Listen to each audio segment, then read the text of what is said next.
ഇന്നത്തെ രസകരമായ വിഷയം ശ്രദ്ധിക്കാം. മനുഷ്യൻ അവന്റെ തലച്ചോറിന്റെ 90% ഉപയോഗിക്കുന്നില്ല എന്നുള്ളത്.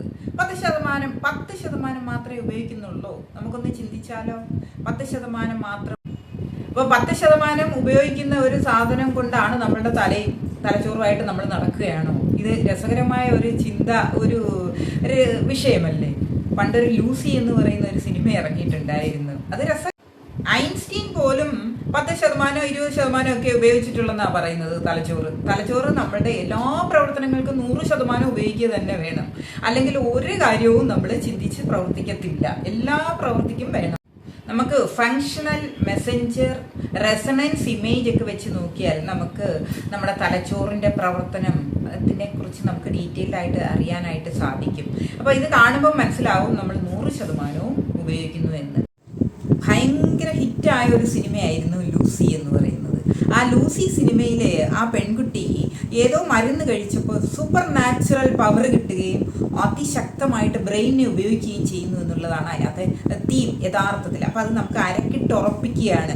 മനുഷ്യൻ്റെ ബ്രെയിൻ എന്ന് പറയുന്നത് 10% മാത്രമേ ഉപയോഗിക്കുന്നുള്ളൂ, ബാക്കി 90% ഉപയോഗിക്കാതെ കിടക്കുകയാണെന്നുള്ളത്. യഥാർത്ഥത്തിൽ അത് ശരിയാണോ?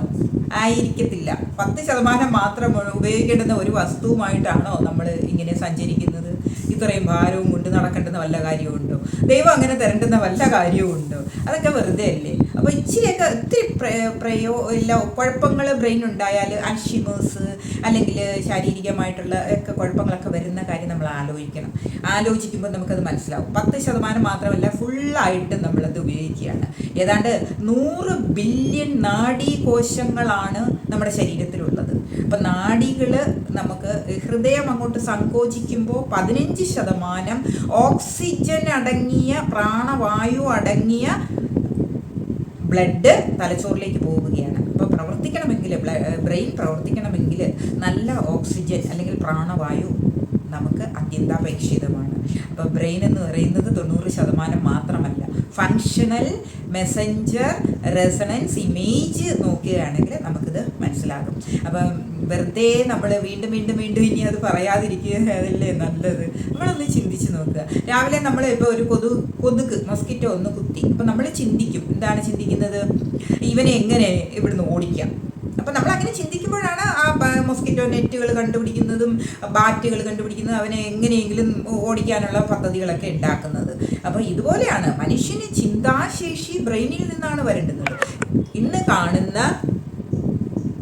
ഇന്ന് കാണുന്ന എല്ലാ വസ്തുക്കളും, നമ്മുടെ മുമ്പിൽ കാണുന്ന പ്രകൃതി അല്ലാത്തതായിട്ടുള്ള എല്ലാ വസ്തുക്കളും മനുഷ്യൻ്റെ ചിന്താശേഷിയിൽ നിന്നും ഉയർന്നു വന്നിട്ടുള്ളത് തന്നെയാണ്. ഇനി ഒരു തമാശ ചോദിക്കട്ടെ, നമ്മുടേതായ എത്ര കാര്യങ്ങളുണ്ട് ഇവിടെ നമ്മൾ ചിന്തിച്ചു ഉണ്ടാക്കിയത്?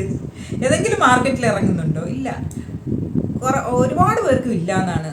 പക്ഷെ ചിലവർ നല്ല ബ്രെയിനിൽ ചിന്താശേഷി ഉണ്ടാക്കിയെടുത്തിട്ട് ചിന്തിക്കുകയാണത്. അല്ലാതെ വായിച്ചും അറിഞ്ഞും മനസ്സിലാക്കിയും അതാണ് പ്രവർത്തിക്കുന്നത്. അത് വളരെ രസകരമാണ്. അത് മനുഷ്യരാശിക്ക് നല്ലതിന് വേണ്ടി നമ്മളത് ഉപയോഗിക്കുക.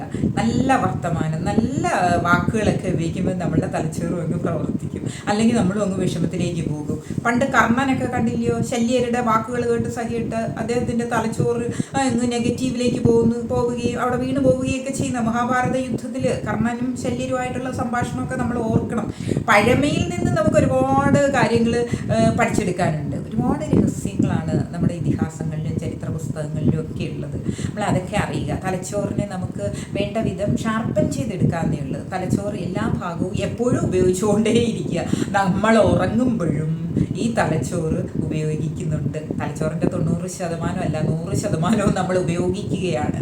അതാണ് ഇതിൽ നിന്ന് നമുക്ക് മനസ്സിലാവുന്നത്. കുട്ടികളൊക്കെ ജനിക്കുമ്പോൾ വലിയ തലയും ചെറിയ ഉടലുമായിട്ടാണ് ജനിക്കുന്നത്. അതെന്തുകൊണ്ടാണ്?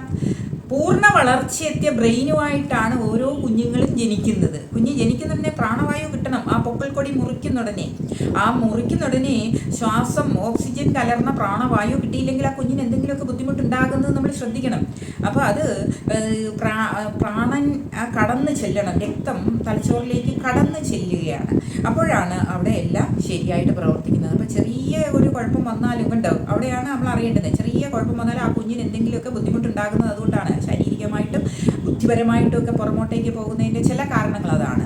ജനന സമയത്തുള്ള ഓക്സിജൻ്റെ കിട്ടായ്മയാണ്. ഓക്സിജൻ കിട്ടായ്മ, പ്രാണവായുവിൻ്റെ കിട്ടായ്മയാണ്. അപ്പോൾ ഇതൊക്കെ നമ്മളിൽ നിന്ന് മനസ്സിലാക്കി എടുക്കേണ്ടത് എന്താണ്? ബ്രെയിൻ നമ്മൾ 100% ഉപയോഗിക്കുന്നുണ്ട്. ഇനിയും നമ്മൾ പുസ്തകത്തിനകത്ത് അല്ലെങ്കിൽ പരസ്പരം പറയുമ്പോൾ എടാ 100% ബ്രെയിൻ നമ്മൾ ഉപയോഗിക്കുന്നുണ്ട് എന്ന് തന്നെ പറയണം, 10% മാത്രമല്ല. ഇത് രസകരമാണ്. അപ്പോൾ നമ്മളുടെ ചിന്താശേഷി കൊണ്ട് നമ്മൾ റോക്കറ്റ് ഉണ്ടാക്കുന്ന, അടുക്കളയിൽ വേണ്ടുന്ന സാധനങ്ങൾ ഉണ്ടാക്കുന്ന, കൃഷിക്ക് വേണ്ടുന്നത് ഉണ്ടാക്കുന്നു, നമുക്ക് സർവ്വതിന് നല്ലതിന് വേണ്ടുന്നത്. ഇപ്പോൾ കൃഷിയിൽ കാലാവസ്ഥ ഇച്ചിരി മോശമാണ്, അല്ലെങ്കിൽ എപ്പോഴും ഐസ് വീണ് കിടക്കുകയാണെങ്കിൽ നമ്മൾ പെട്ടെന്ന് കൃഷിയിൽ നിന്ന് ഉൽപ്പാദനം ഉണ്ടാക്കിയെടുക്കാൻ നോക്കും. അത് അവൻ്റെ ബുദ്ധിയാണ്. ഹൈബ്രിഡ് ടെക്നിക്കൊക്കെ വരുന്നത് അതുകൊണ്ടാണ്. അപ്പോൾ ഹൈഡ്രോപോണിക്സ് ഞാനൊരു വീഡിയോ ഇട്ടിരുന്നു, ഹൈഡ്രോപോണിക്സ്. അപ്പോൾ മണ്ണില്ലാത്തവർക്കൊക്കെ ഹൈഡ്രോപോണിക്സ് അവൻ ചിന്തിച്ചവൻ ഉണ്ടാക്കുകയാണ്, അതവൻ്റെ ബുദ്ധി.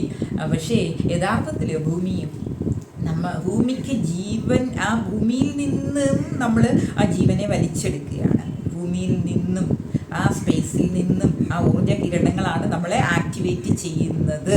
അപ്പോൾ രഹസ്യകരമായ ജീവകൻ എന്ന് പറയുന്ന ഒരു ജൈവശാസ്ത്രജ്ഞൻ പണ്ട് ഇവിടെ ഉണ്ടായിരുന്നു. അദ്ദേഹത്തിന് ഒരുപാട് പുസ്തകങ്ങൾ, അദ്ദേഹത്തിൻ്റെ നല്ല നല്ല കാര്യങ്ങളൊക്കെ നമുക്ക് അത് കിട്ടുവാണെങ്കിൽ പഠിക്കുന്നത് നല്ലതാണ്. ജീവകൻ അദ്ദേഹം പറയുന്നുണ്ട്, ഒരു സസ്യം പോലും, ഒരു ചെടി പോലും ഔഷധമല്ലാത്തതായിട്ടില്ല എന്ന്. എത്ര മാരകമായ വിഷമുള്ള ചെടിയാണെങ്കിലും ശരി തന്നെ, മരമാണെങ്കിലും ശരി തന്നെ, അതിൽ നിന്നും മരുന്നിനെ ഉൽപ്പാദിപ്പിക്കാം ആവശ്യമായിട്ടുള്ള. അതായത് അതിൻ്റെ അർത്ഥം എന്താണ്? സർവ്വതും ഈ ഭൂമിയിൽ ആവശ്യമാണ്. അതുപോലെയാണ് മനുഷ്യ ശരീരത്തിലെ സർവ്വതും നമുക്ക് ആവശ്യമാണ്. 1% പോലും ഇല്ലാത്തതായിട്ട്, ഉപയോഗിക്കേണ്ടതല്ലാത്തതായിട്ട് ഇവിടെ ഒന്നുമില്ല എന്നുള്ളതാണ് അത് തെളിയുന്നത്. ജീവകൻ, ജൈവശാസ്ത്രകാരൻ അറിയണം. ഇപ്പം ശിവന്റെ ക്ഷേത്രത്തിലേക്കൊക്കെ ചെല്ലുമ്പോൾ ഉമ്മം എന്ന് പറയുന്ന ഒരു ചെടിയുണ്ട്, വളരെ വിഷമാണ്. അതൊക്കെ അവിടെ പൂജയ്ക്ക് ഉപയോഗിക്കുന്നു.